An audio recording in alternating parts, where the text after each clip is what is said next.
po, this is Miss Pinky again. Ako po ang founder ng ipinoymarketplace.com.ph.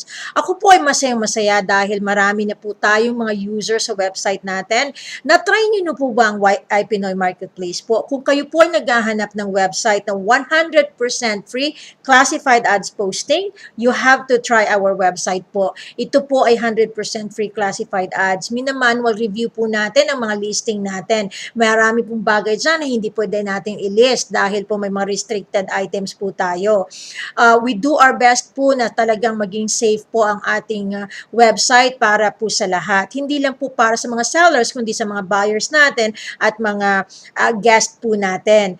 So, i-enjoy nyo po ang website natin yan. I promise you po, ito po ay magiging libre. Libreng-libre po yan. And I promise you, it's gonna be a lifetime free classified ads posting website po. Never po ako nag-isip na magkaroon ng upselling yan or additional cost, additional fees. Wala po. Everybody's fair in that website. So, go ahead po, enjoy it. At maraming salamat po kung kayo po ay sumali na sa website na yan at nakaregister na po kayo at nagpo-post na rin.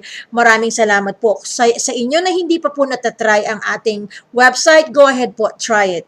Have a great day po and I wish you all the best. Maraming salamat po. Have a great one. Bye-bye.